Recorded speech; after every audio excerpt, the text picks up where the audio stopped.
The second image, that is, I can't think a negative one, is the young man who gets up early in the morning after the king of Aram has sent horses and chariots and a great army ringing the area of Dothan where Elisha, the man of God, was supposed to be. And when the young man gets up early, walks out, and looks, he sees all around him the chariots and the horsemen and the army of the king of Aram. And he panics. The master, alas, what shall we do? It's a fascinating thing that war always seems to thrive in the midst of anxiety and fear. I think Reinhold Niebuhr was right when he said, at the heart of human sinfulness is our unwillingness to accept the security which God provides. That's a fascinating. He said, I know people thought that Reinhold Niebuhr always said that pride was the root sin. But he also said in another place, not fully developed, that we who are insecure about our lives, worried about our survival, worried about whether we will be taken advantage of, worried about whether our interests will be in some way blocked by others. The level of our anxiety and our fear about life is the measure of the capacity of administrations to manipulate us.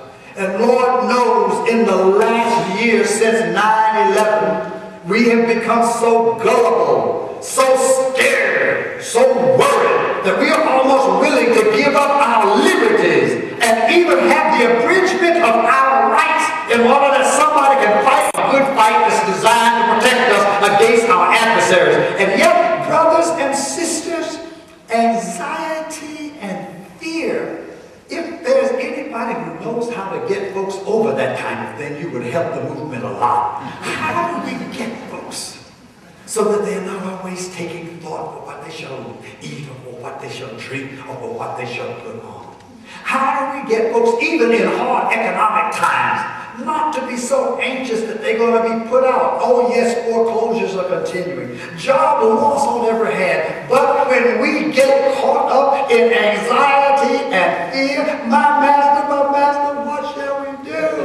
It is very difficult to resist the temptation to support ever-increasing military efforts at trying to resolve the problems of the world. Church people are here, pastors, new pastor. Well, pastor, if you in your ministry can do anything to reduce the anxiety, to cut down the fear of people, that'll be a good way to get started. That is one of the major problems of our time in regards to the forestalling of the prospect of peace. That's a negative. There's yet another negative one. Another negative energy in this story is when the people finally get to Samaria and the king of Israel sees all of the army of the host of the Arameans.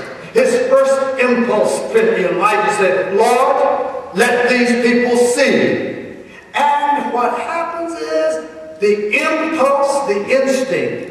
And I think the reason the peace movement can't get weary, why we need to get on the path and stay on the path, is that military people, and God bless them.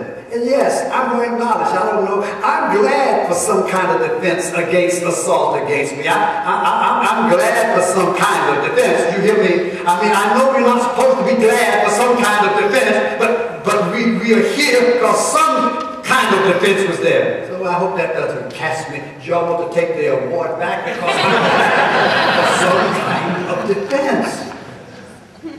But military people, when left to their own designs, have an instinctual sense that has been trained into them that their weapons can solve the problem.